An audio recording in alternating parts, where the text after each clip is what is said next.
Welcome to Hero Club. I'm Nick Williams. And I'm George Primavera. George and I started playing Dungeons & Dragons with our buddies in college, and we haven't stopped since. Even when we lived on opposite coasts, I would Skype in George on the TV in the living room of my apartment, while I would DM from the floor of my bathroom so as not to wake up my roommate. When I finally came out to Los Angeles, we started playing with our friends right away. And when we'd inevitably tell other people about the ultimate betrayals and daring heroics that happened in our games, we realized that they were just hearing a jumbled mess instead of the cinematic blockbuster memories that were in our heads. We wanted to show people how fun and immersive D&D can be, especially those who had never played. And to do that, we record a full game like normal around the table and then painstakingly cut it down from 4 hours to a clean, math-free episode, so you can experience our memories the way we do. Just like in a real game, nothing is ever written or planned out ahead of time with the players. The only things we add are music and sound effects. I am the Dungeon Master. I build the world and the framework for an adventure. The players, like Nick, must then journey through the obstacles I set before them, rolling a 20-sided die and adding character-specific bonuses to see if they succeed. If they beat the number I have in my head, then their action is successful. If not, it is a failure, and there may be consequences. We try to follow the rules of Dungeons & Dragons 5th edition as close as we can, but as the Dungeon Master, what I say goes, and there are some things I like to do differently. Each season is its own contained story, so find one that sounds interesting to you and start from the top. And hey, welcome to the club. This week, the guest on the podcast is Broden Kelley. Broden, you have anything you want to plug today? Thank you for having me, firstly. Woo! Pleasure. Thanks, this is so much fun. I have nothing to plug at the moment. I'm in a comedy group called Auntie Donna. Yeah. If we ever do stuff anywhere, watch it. You can find us on YouTube. We've got lots of stuff there. We do a podcast on whatever podcast platform you listen to. And we'll be on other stuff in the future, I'm sure. Yeah. But also on this podcast. You know, keep listening, give love to this podcast. These are very funny people. I'm plugging you guys now. Make sure you keep listening to this. Thanks so much, Broden. Thank you for being here.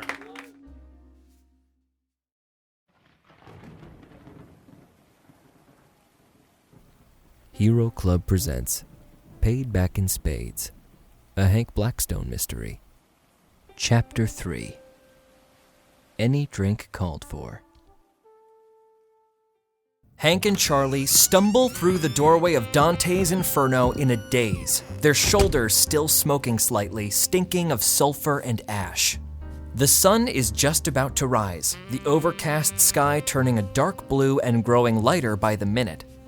Their encounter with the enormous fire-breathing snake beneath O'Connor's pub has left them exhausted to the core, and Hank delicately holds up to the light a tiny copper snake figurine as he plops down into a big leather chair next to the oversized wooden globe against the wall.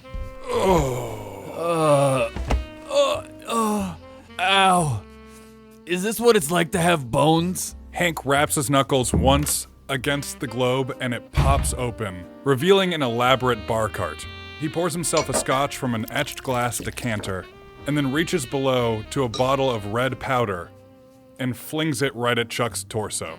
The bottle crashes against Charlie's exposed rock chest, and as the dust settles on him, little cracks begin to come back together and seal themselves up, repairing some of his damage. Charlie gains 13 points of health, bringing him up to 14 points of health. Oh, that feels so good. I think I feel a lot better. Thanks, Hank. Hank finishes his glass of scotch and pours himself another one.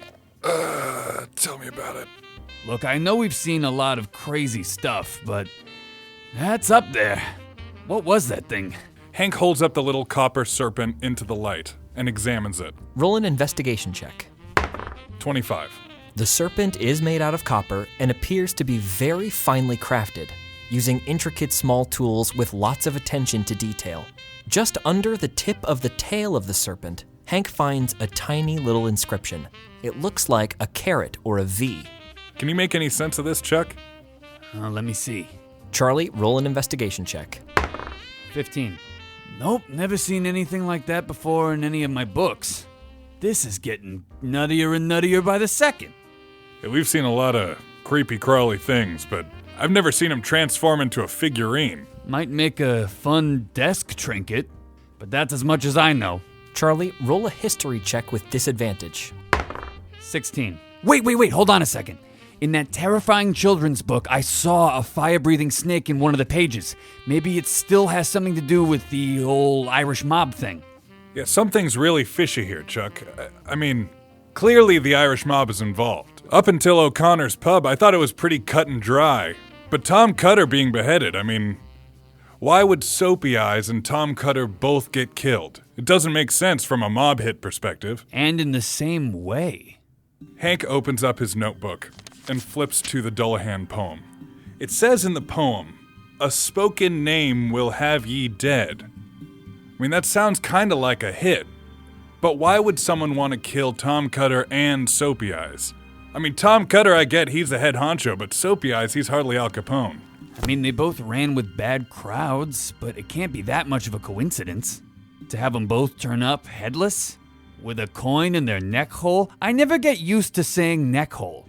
Charlie looks out the window to see the sun barely creeping up over the skyline. Oh no. Sun's coming up.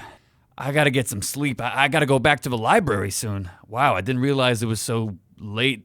Yeah, you go ahead and call it, Chuck. I'm gonna stay up for a little longer and see what I can find out about this figurine. All right, I'm gonna take a load off. Good luck, Hank. And Charlie goes to his room. Hank pours himself a third glass of scotch and walks with the figurine over to the vault. The doors open. Still examining it as he walks, he gets to the desk at the end of the cold, sterile room and puts the figurine down on Dante's scanner, just like he did with the prism. After lighting both candles, the smoke begins to gather, and Hank begins to flip through the leaflet written by Dante to interpret it. Transmutation, clay, life from lips. Snake, that's an obvious one. And fire. But what the hell does that one mean? Hank flips back and forth on the cipher, trying to translate the last symbol that shows. Eventually, in the back of the book, Hank finds a handwritten scrawling written by Dante himself, with a rough sketch of the symbol that Hank is trying to decipher. The writing reads, "Cannot directly translate. Possible signature of a magic item crafted by Vanderhorn." Like Count Vanderhorn? What the hell does he have to do with all this? Hank, roll a charisma save. 17. On the back of your neck, you feel a little bit of a tingle, and as you turn around, your eyes are immediately drawn to the Necronomicon. Hank gets up and half approaches the Necronomicon and takes a long beat staring at it. Nothing happens. I gotta get some sleep. Hank finishes his scotch and heads to his bedroom. Hank feels the bags under his eyes as his head hits the pillow, and Hank eventually finds a fitful sleep, anything but restful. Oh, Henry, look at you. What a disappointment you turned out to be. Look at him, Professor. That's our legacy. Unbelievable. Sad is what it is. Pathetic little shit stain. Living off what we gave them. Dante, what the hell did you see in these boys to begin with? You know, I'm not even sure anymore. Hank wakes with a start.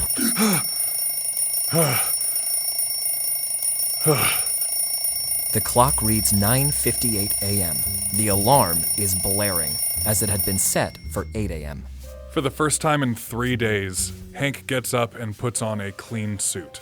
It's a neat, black wool suit, double-breasted, with a matching tie. He reaches onto a hat rack full of fedoras and picks a matching black one with a red feather. He cocks it on his head so as to perfectly cover the burn mark that was his ear, and heads out into the main room. And as soon as he does, Hank sees a figure sitting in the leather chair next to the Globe minibar. Sir, we don't open till 11 a.m. Meanwhile, at the New York Public Library, Charlie pushes his glasses firmly into the bridge of his nose as he leans down to pick up a thick cartography collection, shelving it neatly. Millie comes around the corner with a few more books that she dumps at Charlie's side. You think you can handle this many? Yeah, it's 3. I got it. Well, I wasn't sure how tired you were after last night.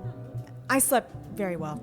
Oh, yes, I slept very well too. Just went back home with my friend who wasn't actually there. Oh, yeah, your friend was here.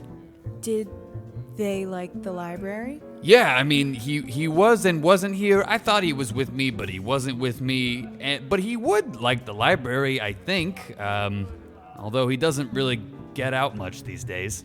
Millie is secretly relieved that his friend is a man. Yeah, I don't get out much either. But did you hear about the Rikers Island accident? Yeah, there was a big stink at the prison, right? A lot of people escaped? Yeah, I think so. All the bridges are closed right now, and it's kind of hard to get into the city if you're not already here. I heard that there's a lot of reservations that have been canceled tonight at a handful of really great restaurants that I've been meaning to go to. I was thinking of maybe if you weren't anything tonight. No, I mean, I'm not any part of this evening. So, yes, I will eat food with you at a restaurant. Is that what you were asking? Yes, that was what I was asking. That's great. Charlie, how about you put away the rest of these books and I'll go find us a place to eat? Millie begins to back up as she says this and accidentally knocks over a giant vase. Oh my God, and I'm gonna clean that up too. Oh, don't sweat it. I got it. You just go about your business and I'll clean this up and get back to the books. There's nothing else to put away after this, so if you wanna just meet up later tonight? Yeah, sure. I mean, yes, of course. That sounds really, really wonderful. Millie reaches for a pen and paper and scribbles down her phone number. Here, give me a call later, and if you can't reach me at the library, you can reach me here, and we can figure out where to eat. Yes, of course. I will take your phone number, and we can go out to a Valentine's Day dinner. That sounds great. Well, I'm gonna wrap up in my office, but see you tonight. And she triumphantly walks away. Nifty. Cutting back to Dante's Inferno, Hank repeats his question. I said we don't open till 11. Who the hell are you, mister? Who am I? Well, where the bloody hell do you think I am sitting in this plush leather chair? I'm not just some figure. Who do you think I am? 8? That's a figure. No, I am a cis white man. G'day. The man lifts his hat gently, switches which leg is crossed over the other, and takes a big drag off of 2 cigarettes that are lit simultaneously. You may have noticed I am smoking 2 cigarettes because I mean business. I came up with that phrase. It's 1950s. Hank notices that one of the decanters on the minibar is now empty. How long have you been out here? I've been here for 1 decanter's worth of time. I measure time by decanters. You know, that thing you put wine in to aerate it. I was born 400 decanters ago. Look at my 2 cigarettes. I bet you're wondering my name. Yeah, that's what I asked you the first time. I knew because I'm a personal detective. Sykes P. Rogers is my name, and I'm from New York City in America. As the man stands up out of the leather plush chair, all of 6'2", he doffs his cap to reveal tired hazel eyes, very rough, stubbly 5 o'clock shadow. He stinks of booze. All right, so now I've heard the lie about you being from New York, and I know what your name is, and I know that you've been alive for 400 decanters. Yes. But why the fuck are you here? Let me answer your question with another question. Are you familiar with Kit Rockefeller? Yeah, that Rockefeller cousin, 20-something. I've done a couple jobs for him. Yeah, I've heard about those jobs you've been doing for him. Sykes, Jesus Christ, get to the point already. All right. Sykes pulls out another cigarette and lights it with a match. The man then goes into his right breast pocket and pulls out a letter with a wax seal on it, addressed to Hank Blackstone at Dante's Inferno. Is that an actual wax seal? You're holding the letter. You brought it to me. Well played. Very well played. Can I read it? You tell me. Did you go to elementary school and learn how to read and do basic additions, like 5 times 5, which isn't addition but is multiplication? Fuck. I've been drinking for a really long time, like 12 decanters, man. Hank snatches the letter from Sykes and opens it. Inside the envelope is a beautifully decorated invitation, little pink and purple hearts all around the border, with an embroidered ribbon linking them all together. So what is it, Sykes? You're bringing me a Valentine? The text reads, "You have been formally invited to the Rockefeller residence in the Hamptons for the Valentine's Day Ball of the Century." Below the formal invitation is a little note from Kit himself. "Bring anyone you like. Can't wait to see you. Kit." So are you also a messenger, or? No, I ain't no messenger boy. And can I say, I've never had someone take a letter, open it up, and then insult the person for how it looks. That is the most offensive thing I've ever experienced in my 12 decanters of doing this. Do you understand? Well, what do you broke into my goddamn apartment building. But listen, which is one thing. We can talk about that. We can sidebar that. But who opens up a letter and goes, "Oh, what is this?" That's offensive. Anyway, I work for Kit. I'm working on a case for him right now, and it ain't a case of chockies. It's an important case. He requested your services personally, and I ain't talking about cleaning services. I'm not familiar with your training in that work, but if you are a good vacuum cleaner, I would be interested in hiring you, for my house is heavily carpeted and very dusty. Okay, I'm having trouble keeping up here. What the fuck is a chalky? A chockie is a New York slang for chocolate, Okay. like a kangaroo. All right, never mind. No, I'm Or a sorry I wallaby asked. dango. I'm sorry I asked.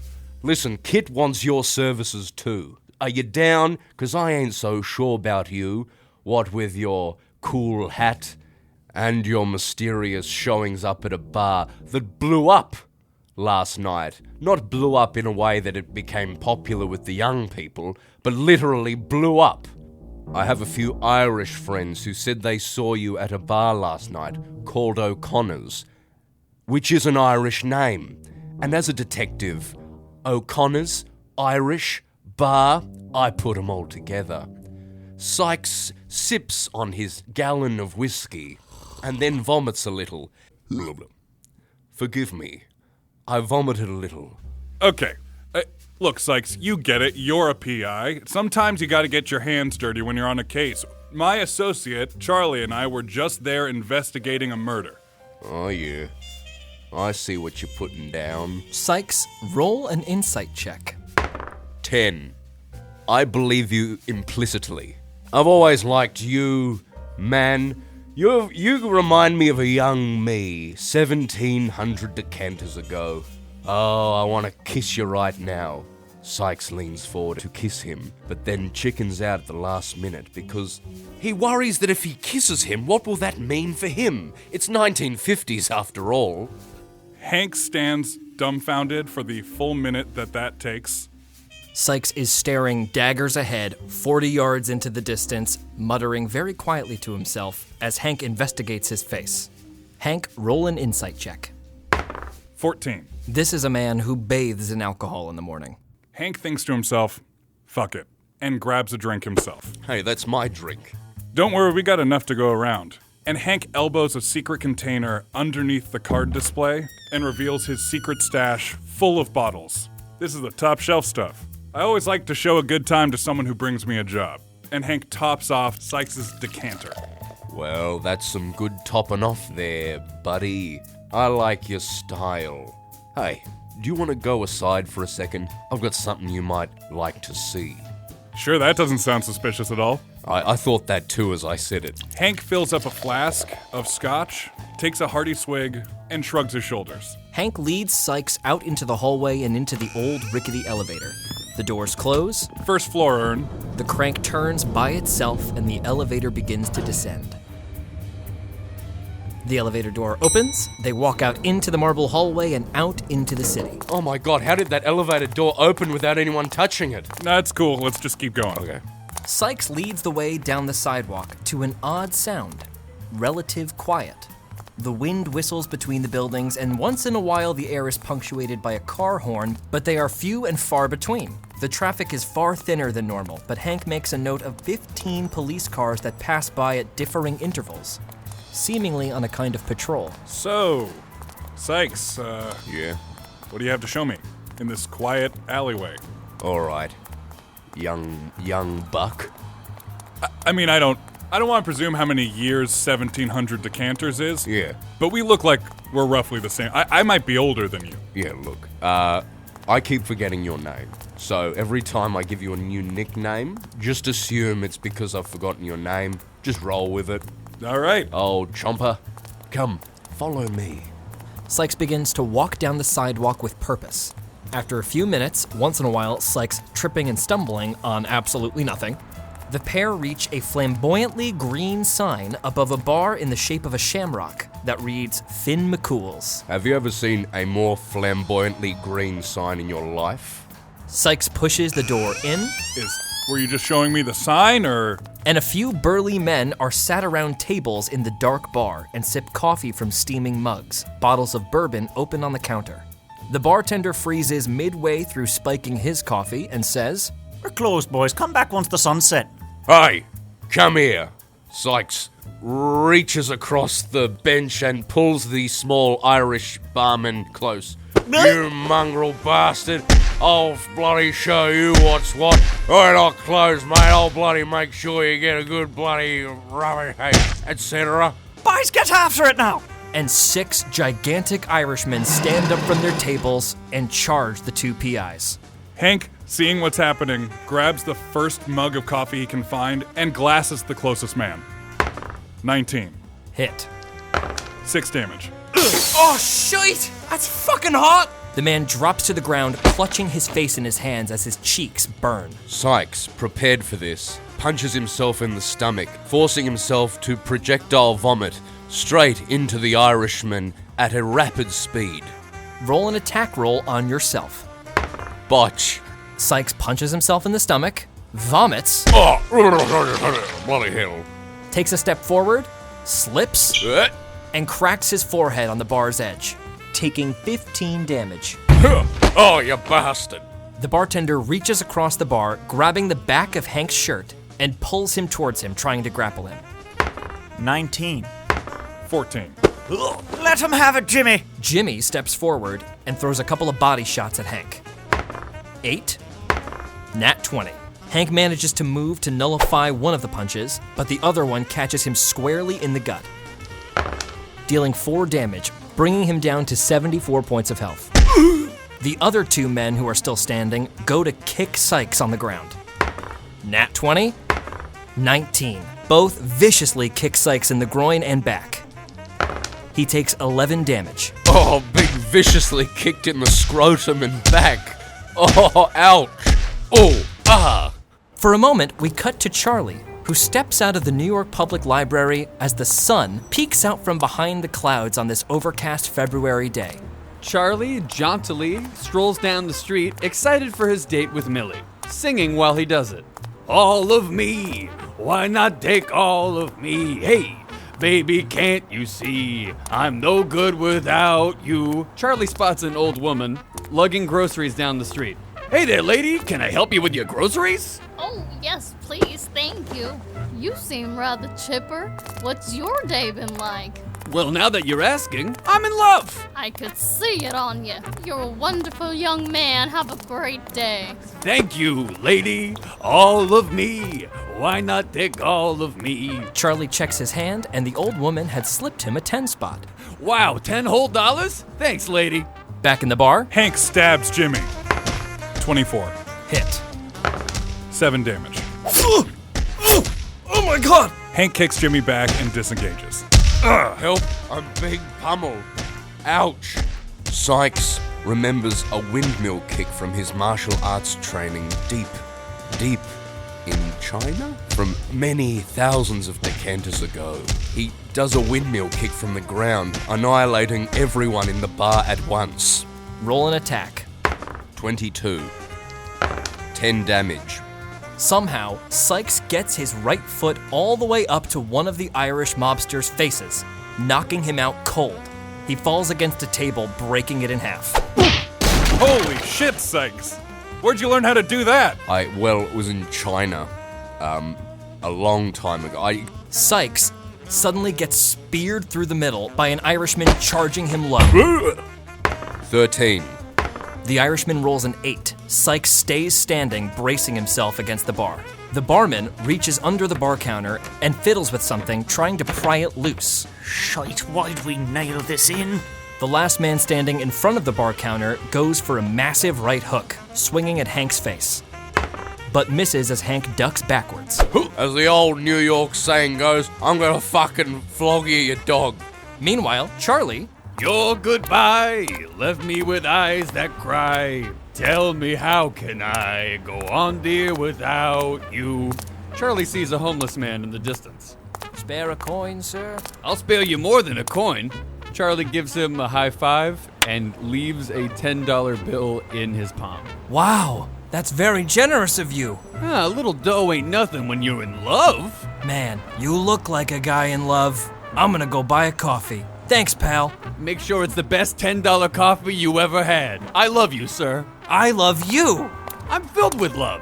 Hey, happy Valentine's Day to all of New York! Hank vaults the bar and goes to bash the bartender's teeth out on the metal bar back. The bartender has come away from the bottom of the bar holding a gigantic rifle, which he is frantically trying to load.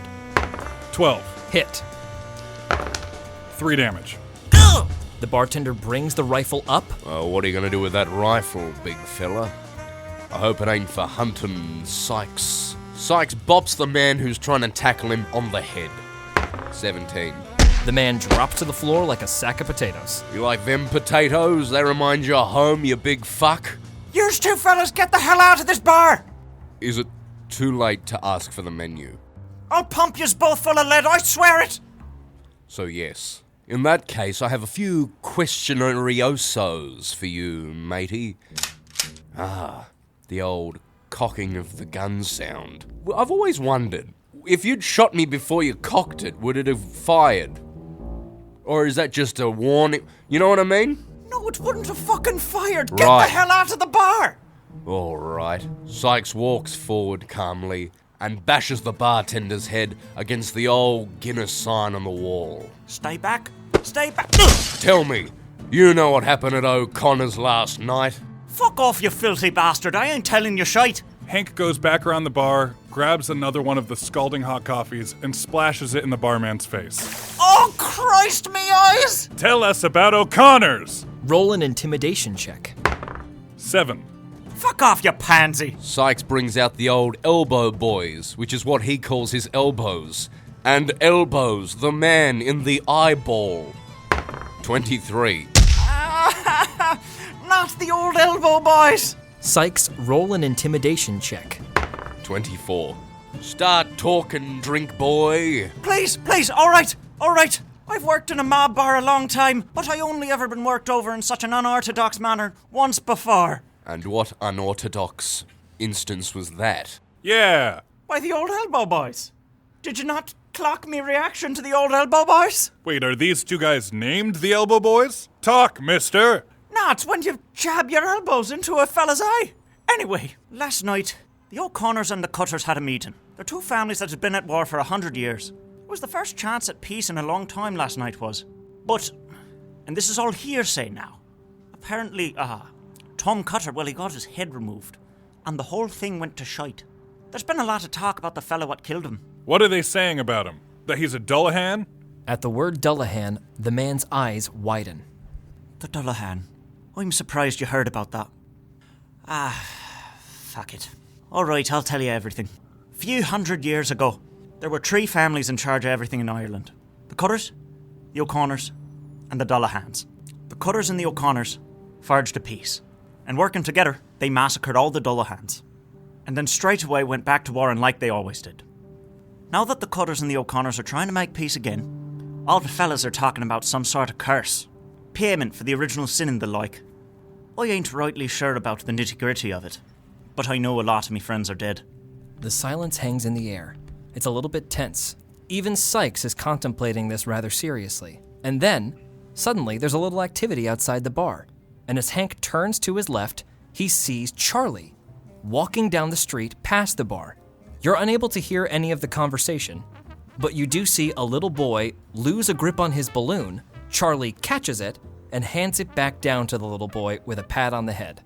Charlie strolls down the street in a joyous fashion. Oh shit, that's my associate, Big Charlie that I was telling you about. I wasn't listening. Here, knock this guy out and let's go get him. Sykes, looking at his elbow, boys, wonders if he'll take him for one last ride into the eye sockets of the bar guy. And they sure do. The bartender drops to the floor. No, hey, what? Hank takes one last long swig of a scotch bottle that's in the well and runs after Charlie outside the bar. Hank comes busting out of the bar with Sykes in tow. Charlie! Charlie! What, Hank? Oh my god, what are you doing here? You, been at the bar? No, I was just with my, new, friend, Sykes. Oh, hey there, pleased to meet you. Hey, I'm Charlie. Charlie, hey? Sykes is my name. Syken's my game. Hank, what did that mean? I don't know, I've barely understood anything he's said so far, but he's offering us a job from Kit Rockefeller. Kit Rockefeller, huh? I mean, we've worked for him before. Why is he sending you, Sykes? Sorry to be rude, but... No offense taken, friend. He's prepping for a party, the likes of which you've never seen. I'm very much looking forward to seeing you there both tonight. Oh, it's tonight? A car screeches up where the three are standing at the sidewalk, and Sykes totters towards the back door. I'm just gonna totter over to this car here. You don't see many people totter these days, do you? Sykes opens the door, gets inside, closes the door, and puts down the window. This is so we can still talk. So I got in the car, but if I kept the window up, we couldn't communicate, so I put the window down. Not with a button, because it's the 50s. Got it. Just a clockwise... Like a winding... Yeah, wind it down. Yeah. In the future, I imagine, when cars fly in the sky, you'll have a button. The driver pipes up. Mr. Rogers, it's time to go. Time to go. Well, I better wind up my window now and go off to another place that needs me. All right, Sykes, we'll see you tonight at the party. I'm not finished. I'll see you at the party tonight. Yeah, we'll see you at the party tonight. Sykes's window mysteriously winds itself up, as if he were pushing a button in the car. And Sykes departs, sitting in the back of the black car. At some point down the road, you see the window open, a decanter smash against the wall of one of the buildings, and the window go up again. Decanter! Decant stand ya. And then the car is gone. Well, he seemed like a nice fellow. Were you two drinking in there, or is that just how he is by default? Hard to say. He was all over the place. I woke up and he was just in the shop, and it was only 9. He must have picked the locks or something. He got into Dante's by himself? Yeah, I walked out there, he was sitting in the chair. Oh, he must be good. Our security's insane. There's a ghost at the elevator. Hey, Hank, I don't think I'm gonna be able to make that party. I kinda have a prior engagement. What are you talking? Of course you can make. It's a Kit Rockefeller party and they're paying us to go. What could be more important than a job, Charlie? Well, I don't know how to say this. You know Millie from the library? The lady you got rid of last night when we were taking a peek at the children's book. Well, we were talking, and one piece of conversation led to another piece of conversation, and we are going to dinner tonight together, the night that also happens to be Valentine's Day. Hank and Charlie walk through the doors of Dante's Inferno's apartment building. Chuck, I cracked it. I cracked it. invite Millie to the party. It'll be this big, flashy, amazing party. You'll really impress. It'll be amazing. And she'll get to see you doing your job. Look, Hank, I know I'm new to dates, but it feels like this could go one of two ways. Either it's a big flashy party and she knows no one and she's intimidated by everything and it seems like she doesn't get out of the house a lot, so it seems like a lot of pressure to put on a person for the first outing, or it'll go great. The second one. When have you ever steered me wrong? All right, I'm gonna take a power nap. You call up your gal and you tell her to wear the nicest tails you have. All right, I'll give her a call and tell her to meet me at the party. Thanks, Hank. This is gonna go great. All right, you're welcome. This is gonna be the best date of your life. I'll see you at 4. Thanks, Hank. I'm new to this whole dating a human woman thing, so... Hank has walked into his bedroom and closed the door. Okay, see you later. Charlie walks over to the phone and dials the number for the New York Public Library. There's a ring. New York Public Library. This is Millie speaking. Hey, Millie. It's Charlie, from the library. We're going to dinner tonight. Hi, Charlie. Yeah, so you know that friend I was telling you about that may or may not exist? It's very unclear, and I know it's been confusing. But he exists, and he has a great idea for tonight. Oh, really? Oh, I just made a reservation for us at Giuseppe's. What did you have planned? Well, I was planning on going to dinner with you, but my friend just got us invited to a Kit Rockefeller party. And I was wondering if you wanted to go with us. It's going to be real fancy and really nice, and I want to show you a good time tonight. Charlie, roll a persuasion check. 27. So it'll just be the 3 of us? Yeah, the 3 of us. You'll love Hank. He for sure exists. And then we're going to meet this 4th guy that I met today. He was drunk. All right, Charlie, whatever you say. I'm wearing a nice dress, so it better be fun.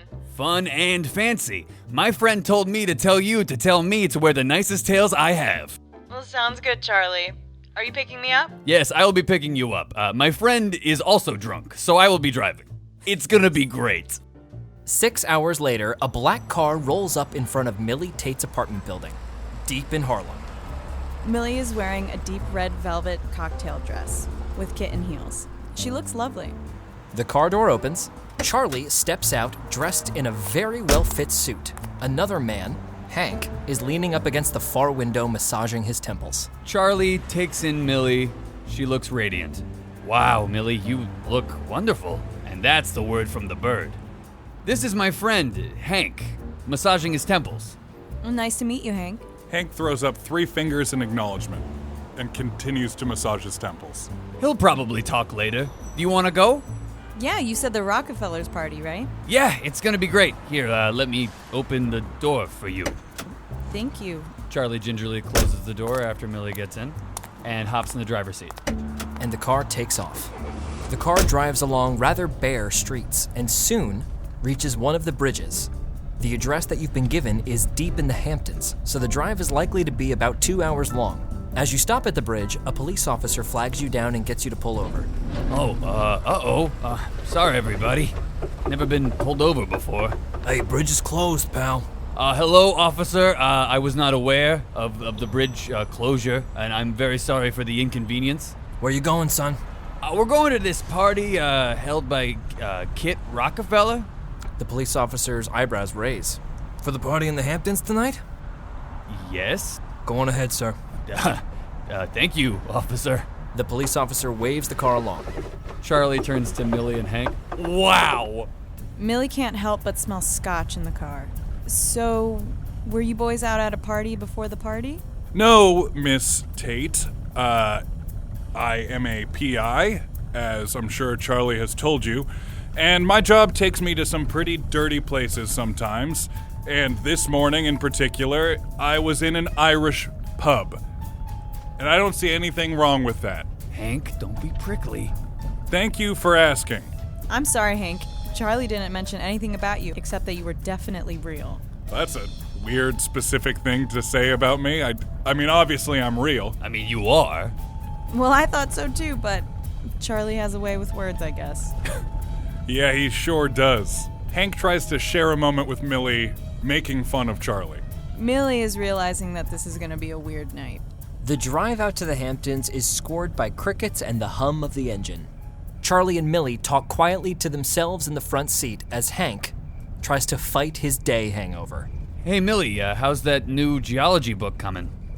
I've actually read it 3 times before, but it's good. How was your morning?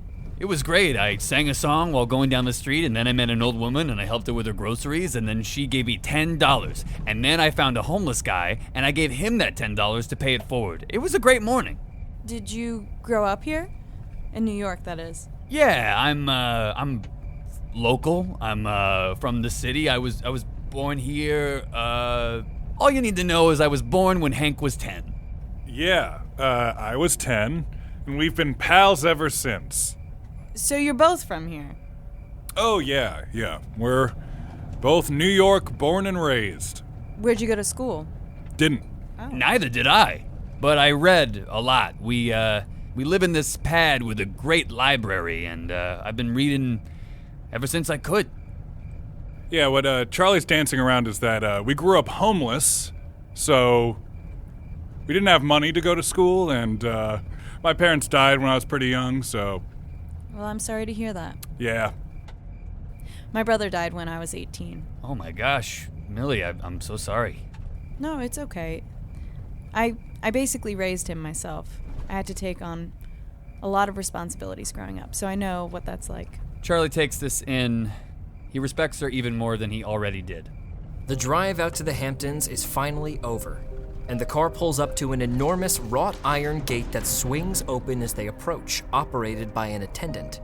Neatly trimmed grass extends for acres on either side of a pristine black driveway, which glows slightly in the new moonlight. And an enormous mansion lit by exterior spotlights grows larger and larger until it is towering over Hank, Charlie, and Millie. Wow, I've never seen a pad this fancy before. The car stops at the entrance to the building in a brick roundabout, and a butler traipses forward, opening the door for the group. Welcome, distinguished guests, and a wonderful Valentine's Day to you all. The butler places a rose in each of their hands. A rose in the hand today, a lover in the bed tonight. Well, thank you, mister. And a happy Valentine's Day to you too. I hope you get a lover tonight. The butler puts both hands to his cheeks in a shy joy and walks back to his stand, waiting for the next car to pull up. The 3 walk up the steps and open the enormous doors. The interior is breathtaking. Beautifully stained hardwood floors, soft off-white wallpaper patterned with small golden triangles, and intricate, expensive-looking light fixtures in every room. A true northeastern palace. Well, now I feel underdressed. Tall wall-to-wall windows in the enormous reception hall look out on a private beach, where enormous waves crash into the sand in silence. The guests are dressed to the nines, dripping with jewelry and luxurious fabrics. They turn their noses up at Hank and Charlie as they pass, analyzing them with severe scrutiny. Several point and whisper at Charlie's enormous size. Hey guys, I don't want to jinx this, but I think we're a big hit. Henry? Charles, is that you? A beautiful 28-year-old man, manicured from head to toe, gallops over to Hank and Charlie. Charlie whispers to Millie, "That's Kit. He's a real dreamboat." Kit, so good to see you again. Kit reaches the trio. You old so-and-sos, it's wonderful to see you. Look at you, you're looking good. He stops at Hank, hesitating. Hank self-consciously straightens up his tie and looks down at his unlaundered tuxedo. Thanks for the invitation. And Charles, you? How are you doing? I'm doing well, Kit. It's a pleasure to see you again. And who is this fine young creature? He bends down and picks up Millie's hand and kisses it gently. Millie, a little put off by this, says shortly, "I'm Millie." Millie, beautiful name. Charlie whispers to Hank, "Hank, what am I feeling right now? Is it rage? Am I raging? Is this what love does? Because I don't know what this is, but I hate it." So Sykes was telling me you two had a heck of a morning, Henry. Oh yeah, it was, just a couple of colleagues chasing down a lead. PI work. PI work. In another life I was a PI, I can feel it. I have a keen eye for things, a collector's eye. Well, you have a beautiful home. Thank you. Millie just won a couple of points. Hank stifles a smirk, registering the sarcasm. Yes, it is gorgeous. Charlie whispers to Hank again. Hank, what is this? Sykes! Sykes, come over. Put that down, Sykes. Come over here and say hello to Henry and Charlie. Sykes puts down one of the 2 decanters he is holding, maintaining his hold on the other, and saunters over to the 4. Boys and lady, of course. Haha, what is it, boss? Millie, this is the other drunk man I was telling you about? Well, it's a pleasure to meet you. What's your name? The name's Rogers. Sykes P. Rogers, and I'm Sykes to meet you.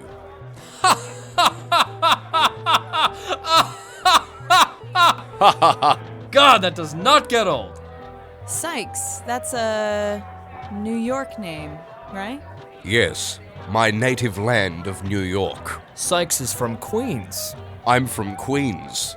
All right, we've been here long enough. Sykes, show me the way to the bar. Wait, Henry, hold on just 1 second. I wouldn't be a proper host if I didn't treat my guests to one of your classic close-up magic tricks. Would you mind gracing us, please? Oh, no, I couldn't. Oh, I have to insist. Okay, fine. Kit grabs Hank by the elbow, gesturing for Sykes to follow, and then addresses the room.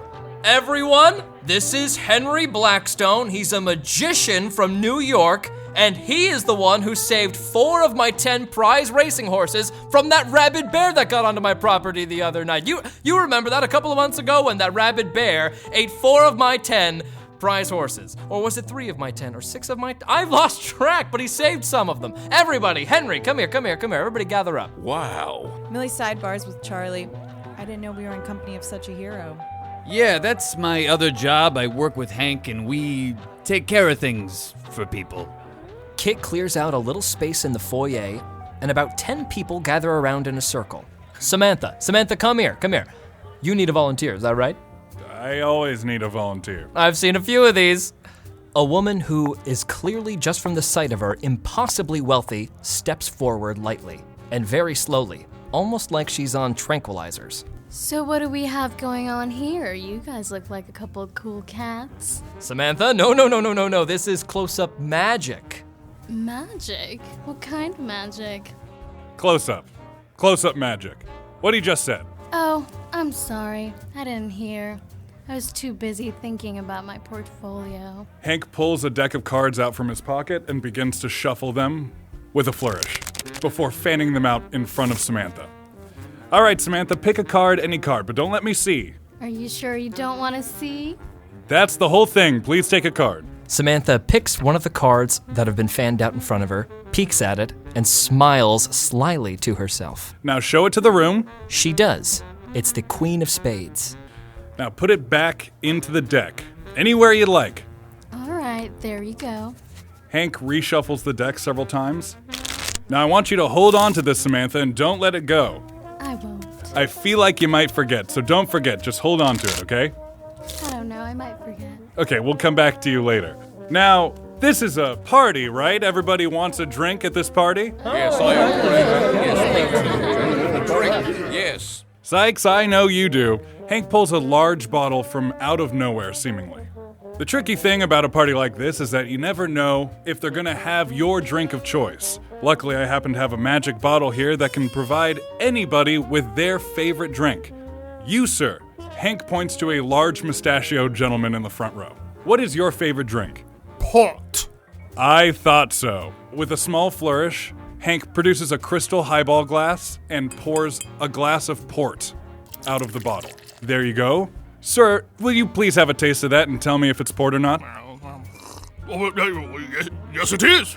All right. But it's not magic if it's just a port bottle. So you, madam, what's your favorite drink? Oh, a gin and tonic, of course. Gin and tonic coming right up. Hank produces another glass, taps the bottle, and pours out a gin and tonic with it, before handing it to the woman. Now, can you verify that that is indeed a gin and tonic? Oh, well, yes. Yes, it is. And Sykes, what is your drink of choice? I bet I can guess. Gin and tonic with port in it. I could not have been farther from the truth. But so be it. Hank pours a glass of gin and tonic with port in it. But how? And one for myself. He taps the glass one more time and pours a glass of scotch for himself. How about that? The think-a-drink bottle. Very good. Charlie whispers to Millie, "Oh, by the way, Hank is a magician." Now, at the beginning of all this, before we got our drinks, I had Samantha here pick a card. Now, Samantha, I'm going to predict that card right now. Hank puts his hands to his temple. I'm sensing it was a red card. No. Okay, was it the 4 of clubs? No. I'm sorry, everyone. I usually get it. Henry, what are you doing? You're embarrassing me. I'm so sorry, kid. I guess I'm a failure. Hank finishes his drink and goes, Are you okay? He reaches back into his mouth and pulls the Queen of Spades out. The Queen of Spades! Holy shit! Oh my god, that is close-up magic.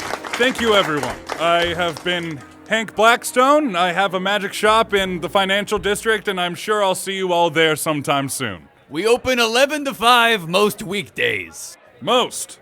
Not all. Sometimes we're busy taking care of bears. And boy, do they take care of them. All right, everyone, please continue to enjoy the party. We have a full bar set up. Help yourself. Right. Hank's performative face drops, and he walks over to the bar. Sykes takes up a seat next to Hank at the bar. What do you say, Daddy-O? I say it's 4:30 decanters, and I'm not drunk yet. Haha. Sykes lights 3 cigarettes and begins to smoke all 3 at once. Hank pads out his own cigarette and lights it on Sykes' 3. Thanks for the light. I think you should say, Hanks for the light, because your name's Hank. I'm very drunk. I think I need to go home.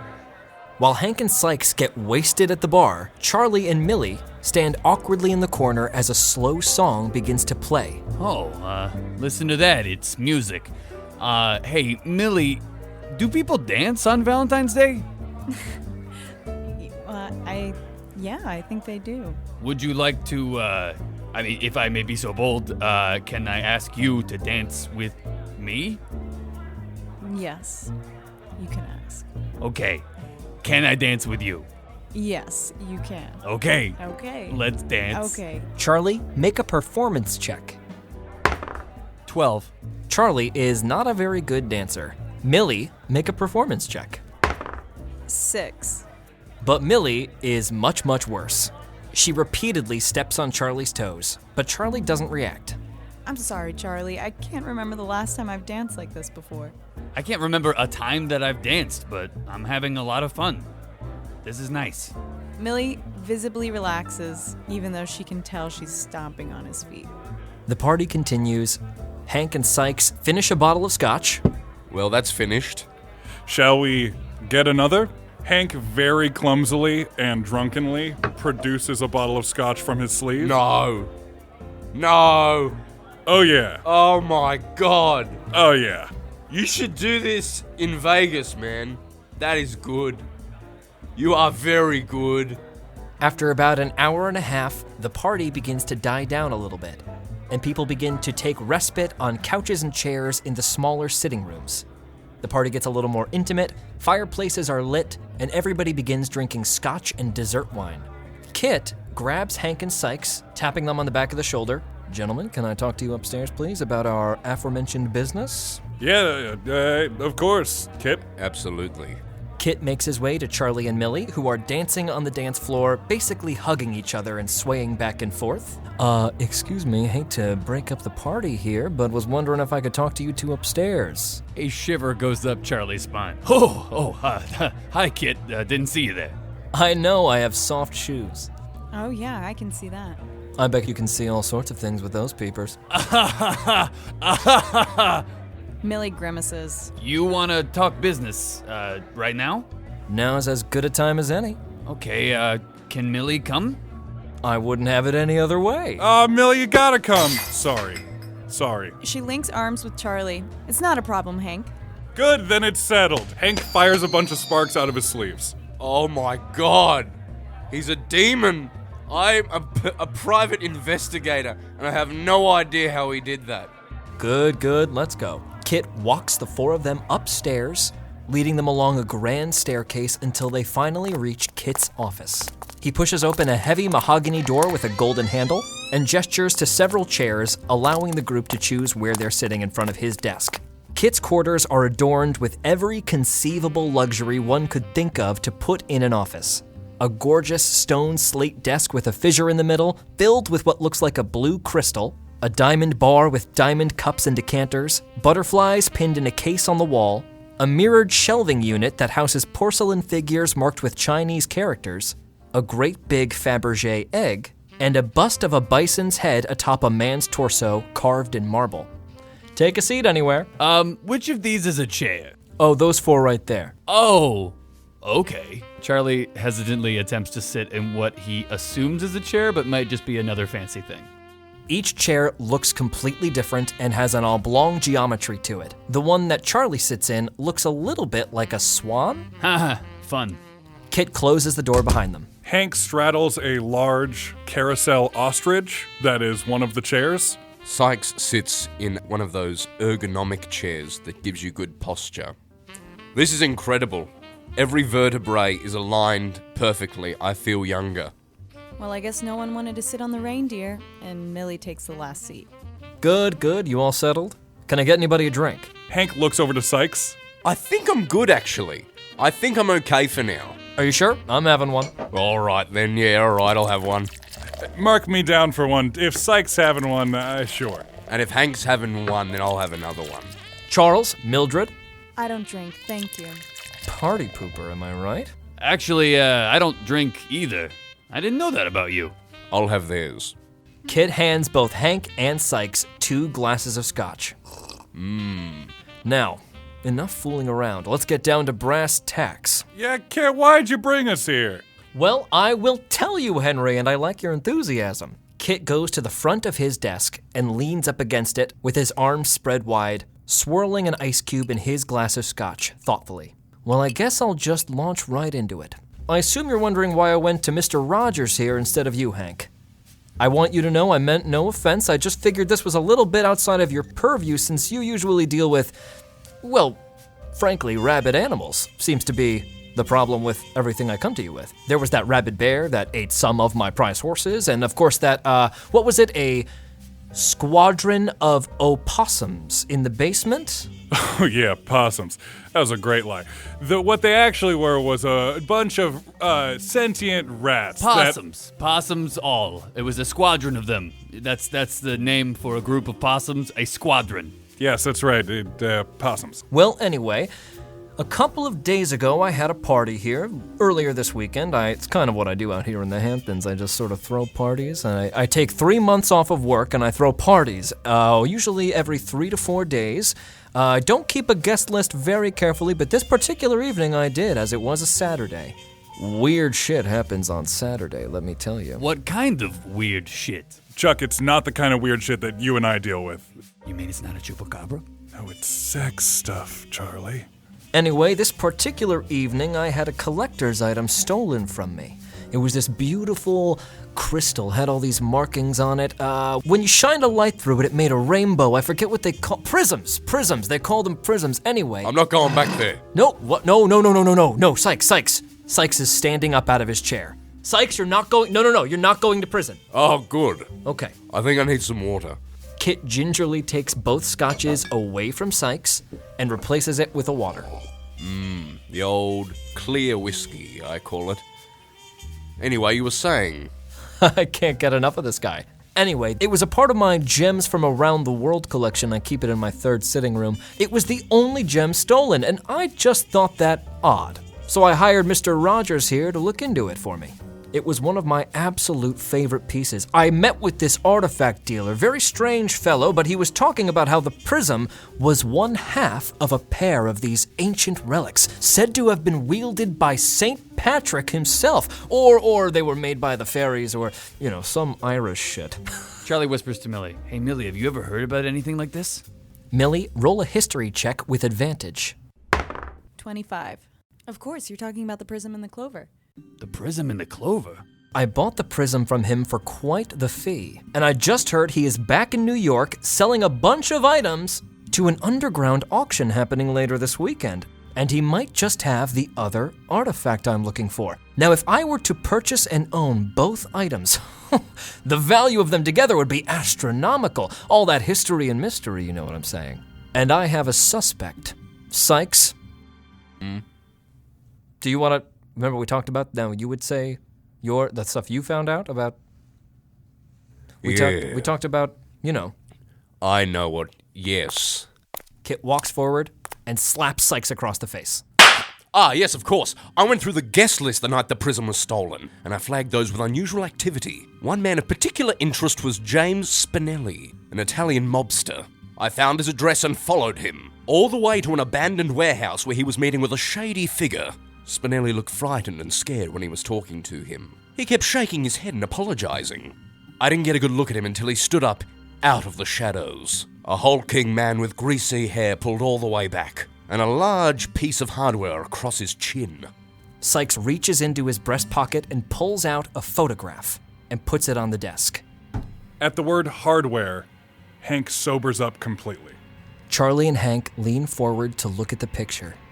I believe it's an old Italian mob boss, presumed dead. Alphonse Lazy Al Moretti. Charlie and Hank look at each other. Marble mouth. Suddenly, an absolutely deafening low tone sends everybody's hands to their ears and shakes everything in the room with tremendous bass. Everybody make a Constitution save. 18. 20. 18. 17. Kit rolls a 19. Everybody in the room has gotten their hands over their ears in time, but at the apex of the low, long foghorn-like note, the windows shake, all at once together, rattling harder and harder until finally they all shatter. Screaming can be heard from downstairs as the tone dissipates. Hank takes out his knife and cuts a bar rag on the bar in the corner and hand strips to each person to stuff in their ears. Take these, Sykes, put them in your ears. I can't, they're filthy. Just put them in your ears, Sykes. All right, you sexy bastard. Charlie runs over to Millie as they put bar rags into their ears. Millie, are you okay? Yes, but what's going on? I don't know for sure, but I got a feeling, and it's not good. Hank makes his way to the door and pushes it open. The screaming gets louder. A lot of chaos is happening downstairs. He pulls his revolver. As they make their way down the staircase, they see some people sprinting out the door, grabbing coats and belongings while clutching their heads, blood dripping down from almost everyone's ears and onto their pristine garments. Some people lay unconscious on the floor in little pools of blood. A few people are gathered around a particularly old gentleman whose eyes are fluttering, nursing a gash in his head. Heavens, somebody call a doctor!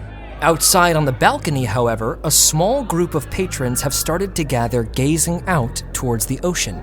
As they reach the railing, they all go a little bit still, curiously studying something on the horizon. As Hank and Charlie move forward to investigate just what this is, they see first that the waves on the beach have stopped crashing, and floating on top of a placid sea, amidst a dark ring of mist, is an enormous black freight boat, sitting stock still in a malevolent cloud. The wind gusts. The ocean is so still it may as well be frozen. Charlie, I've never seen anything like that before. Hank, the waves. Chuck, take Millie and go. Take the car. Hank, you sure? Get the hell out of here. Get her to safety. All right. I'm gonna burn rubber. I'll come right back. Come on, Millie, let's go. Charlie takes Millie by the hand and leaves with her. Charlie, we should take Hank with us. Millie, trust me, I think Hank can handle this situation. I just want to get you to safety, and then I'll come back and I'll help them. I'm so sorry that our Valentine's Day date turned into this. I don't think you should hang out with this Kit guy anymore. You know what? I agree. I'm starting to really not like him, and I'm not quite sure why. Charlie and Millie reach the car that they came here in. I don't think now is the time for you to drive me back all the way to the city. Where are the keys? Right here in my pocket. Why? I'm gonna drive myself back home. Millie, are you sure? Yes. Go, help your friend. All right. Be safe, okay? I'll call you tomorrow at the number you gave me. And Millie kisses him. We're going on that date. Be safe. Wow. And she hops in the car and drives away. Charlie sighs to himself. Oh, nifty. And the car peels out. Charlie runs back to help Hank. Outside on the balcony, Hank begins to hear something far in the distance. Hank, roll a perception check. 17. It's a song, played on a small string instrument of some kind. Charlie rejoins Hank at the balcony. Chuck, it's gotta be Marblemouth. That's a violin. You think? Also, I just had my first kiss. But, you think? Oh shit, no way. It's not important right now, I just had to say it. I don't know, I'm feeling really good right now, but this is a high-stakes situation, I understand. It's Marblemouth? Suddenly, 2 fluttering pieces of paper fall from the sky and come to a rest at Hank and Charlie's feet. Charlie and Hank pick up the pieces of paper and read them. One of them says Hank Blackstone, admit 1, and the other says Charlie LaPorta, admit 1. And both tickets, in the middle where the name of the show might normally be, have the words, "Help Me," scrawled across the middle. Hank, I don't remember this being on Broadway. Henry, Charles, what the fuck is going on? Do you know how expensive all these windows are? And this is a private beach. They can't dock their freighter there. Kit, shut the hell up. I'm assuming you have a safe room of some kind? Of course. Get to your safe room, now. Don't need to tell me twice. Everybody go home, party's over. People begin to sort of file back into the house confused, nursing their wounds. Kit lingers for a moment, staring at the freighter, his eyes wide with a bit of creeping fright. And then he shakes his head and heads back inside. Oh, God. We'll talk about this later. I'll give you 2 a ring. I'm counting on it. Sykes joins Hank and Charlie at the balcony. Beautiful view, is it not, boys? The still, waveless ocean, as it should be, with a perilously awful-looking ship staring back at us. The still ocean doesn't scare you at all? You know, the thing that usually has tides? Oh, no, you think about it. Yes, that's horrifying. What do we do, boys? Kit pokes his head out one more time. Sorry, gentlemen, I have a favor to ask you. Would you mind just taking my boat and telling that guy to move his boat? I can't go to bed with that thing in the bay all night. Kit, get the hell back inside. Just do it, I'll pay you extra. He throws the keys to Hank. Good night. Hank catches them. You boys fancy a midnight sail? You don't have to ask me twice to go into a boat that I don't know is safe. You betcha. What he said. Hank heads down to Kit's personal dock. Hey, Sykes, do you know how to operate the sails on one of these? Of course. I trained for many years with sails. I was a salesman. Hey, but before you get off this dock, do you still have your deck? Yeah, of course I do. It's right here. Leave your deck on the dock. Why? Perchance a sailor needs a deck on this dock. Sykes throws a decanter at the deck, which shatters, grabs a rope from the boat, and swings lightly like a pirate onto the top mast. Going to work quickly. He looks like he knows what he's doing. Yar. Hank is excited watching Sykes operate the sails so smoothly, but is still kind of confused about the whole deck thing. Hank, forget that deck dock stuff. It was just a pun thing. I was confused. Let's get this sailboat going. Oh, I think I get it. So do you want me to leave it or not, Sykes? I can put it down right here. Leave the deck. It's not important. Quick. Okay. Hank throws his deck of cards down on the dock and jumps in the boat. Okay, now what? Now we sail, Hank. Was it Hank or Hanks? Hank. Hank, right. Sorry. Singular. I'm one guy. And what was your name? What was your first name? Hank. Right. What's your last name, then? We don't have time for this, Sykes. First name basis, got it. Let's get out of here. Charlie sneakily picks up the deck of cards from the dock, puts it in his fancy jacket, and hops onto the boat. And the boat begins to move towards the big freighter sitting in the middle of the still ocean. All right, boys. Weapons hot if you got 'em. I'm spooked out, boys. That's the word from the bird. Yeah, this is pretty eerie, all right. The boat continues to creep forward. Hey, Charlie, could you... His mouth continues to move, but soon Hank realizes that no sound is coming out of his mouth. The 3 men look at each other confused, and then a high-pitched ringing begins to build in everyone's ears.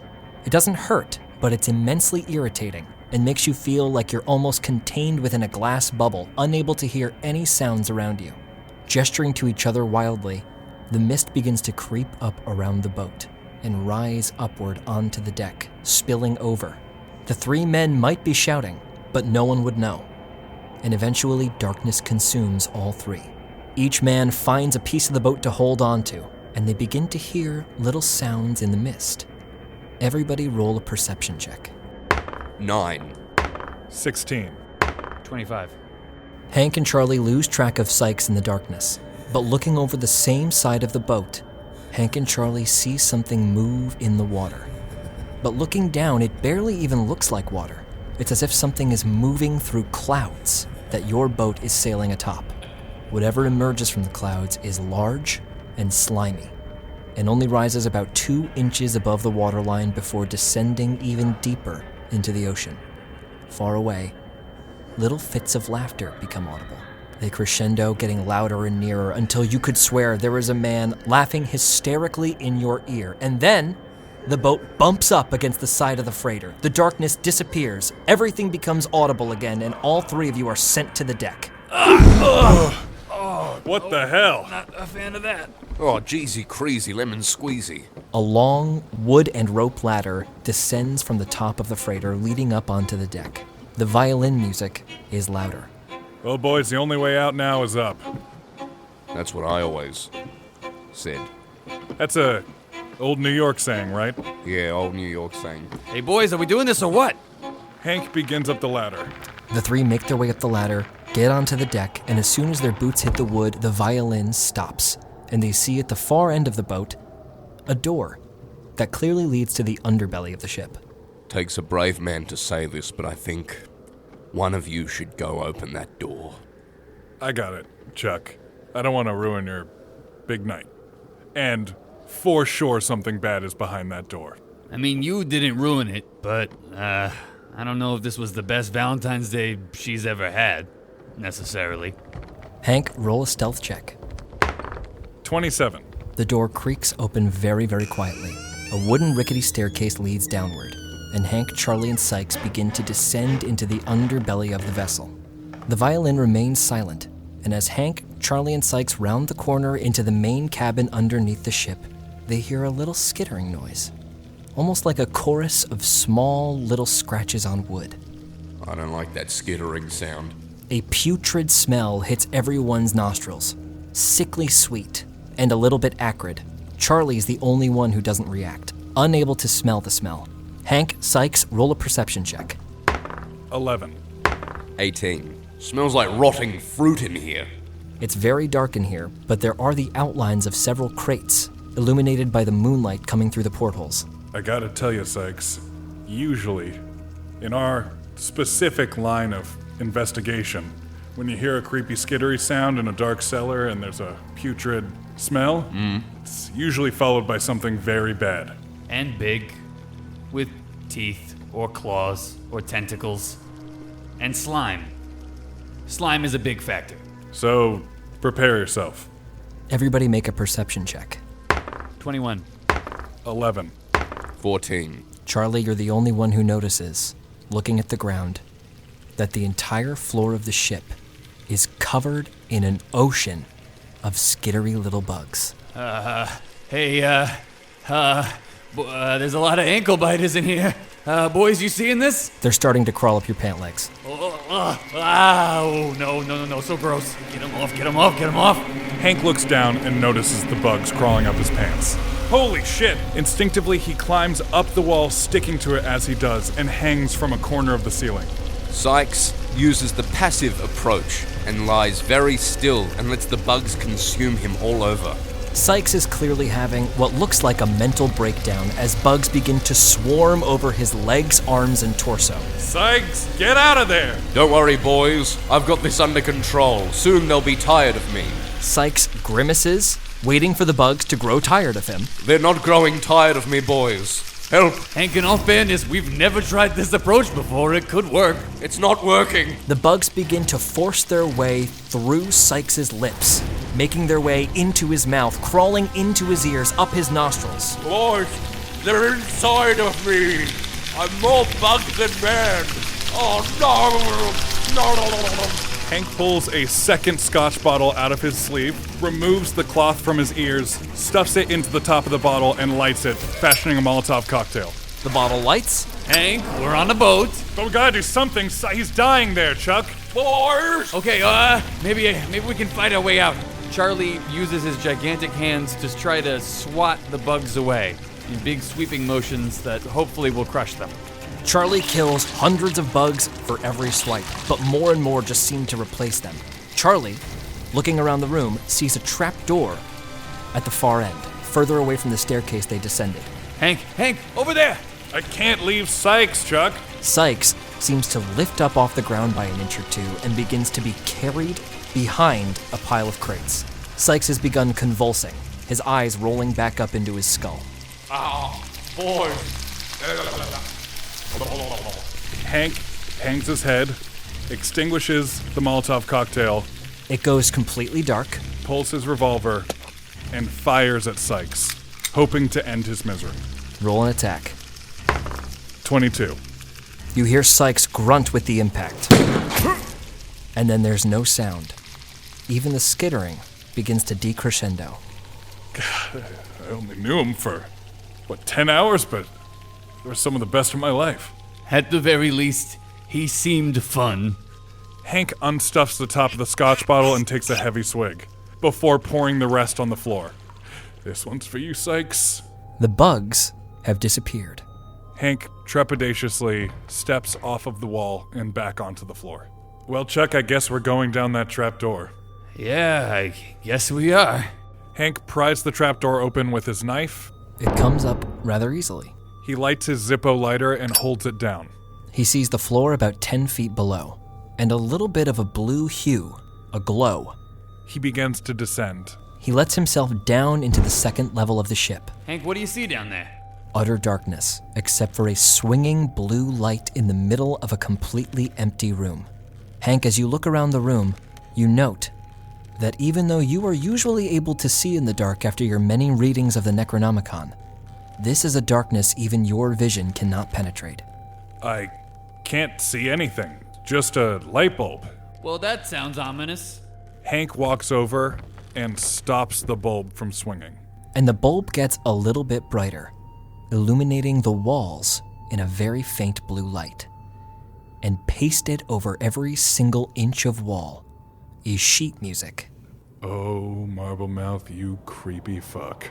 Every piece of paper has crazy notes written in the margins in complete gibberish or in sentences that just plain don't make sense.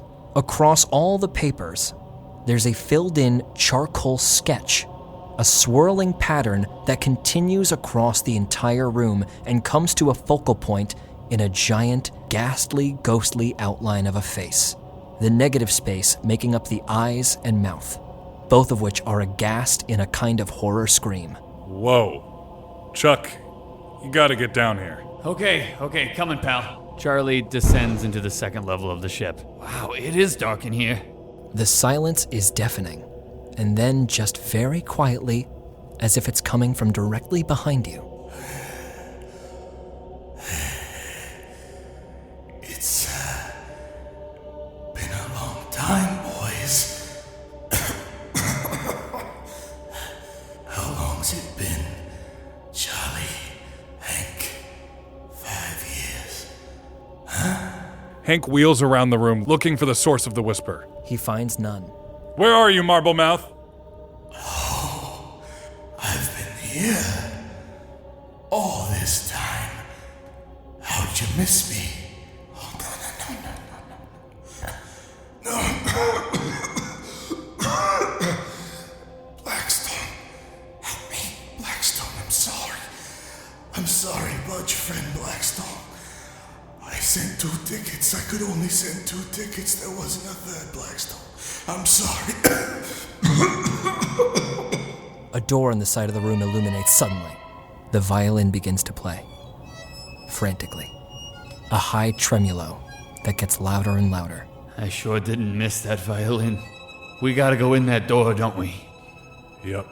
But hey, if it's any consolation, I'll go first. No, Hank. Let's do this together. 1, 2, 3. The door bangs open, and in a room lit by moonlight, you see Alphonse Moretti, aka Marblemouth, sitting in a steel chair bolted to the floor, covered head to toe in chains.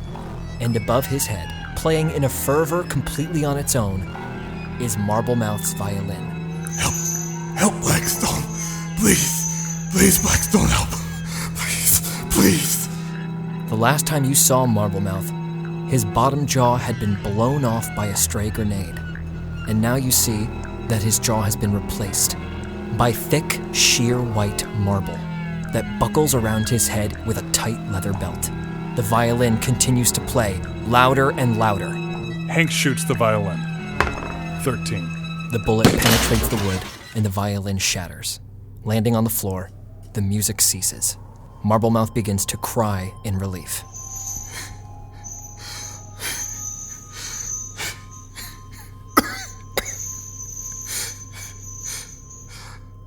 Thank you, Blackstone. I know. I couldn't do it on my own. I tried. Believe that I tried. Suddenly there's stomping above your heads, as if 100 pairs of boots are making their way through the boat. It gets louder and louder. You hear bodies dropping through the floor to the room with the blue swinging light, and then behind you is a swarm of police officers. All armed, all with guns raised, they begin shouting at Hank, Charlie, and Marblemouth to raise their hands. Put your fucking hands up! Put your hands up! Whoa, okay. Oh my God, it's the fuzz. Hank tosses his gun to the side and places his hands behind his neck before getting down on the ground. One of the police officers steps forward, waving everybody down. Guys, put him down! Put him down! I know those guys! Hank? Charlie, what the fuck are you guys doing down here? Dick McCoy! Our man on the inside.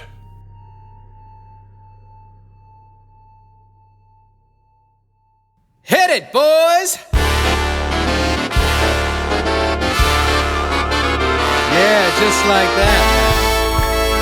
Watch your step when you step outside. The roads are narrow and the river's wide, and no one knows what waits inside. So watch your step when you step outside.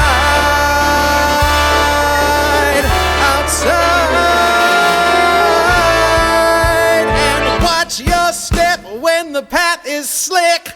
The shadows here can play a dirty trick, and moonlight's such a fickle guide. So watch your step when you step outside. You want your freedom. This has been a Hero Club production, produced by Nick Williams, George Primavera, and Jack Quaid, with associate producers Marty Abbe-Schneider and Dylan McCollum. Voice acting by George Primavera, Nick Williams, Jack Quaid, Broden Kelley, Natasha Krause, Dylan McCollum, Marty Abbe-Schneider, Kira Rokith, Lizzie McGroder, Chuck McCollum, and Christopher House. Theme song written and performed by Matthew McCollum. Special thanks to Kevin MacLeod and Ben Doyle for their amazing music, Maychand Press for their genius D&D 5th edition homebrew, Marty Abbe-Schneider for his incredible artwork, and Ali Cantonese, our hero. Thanks for listening and welcome to the club. Oh, watch your step when you step outside.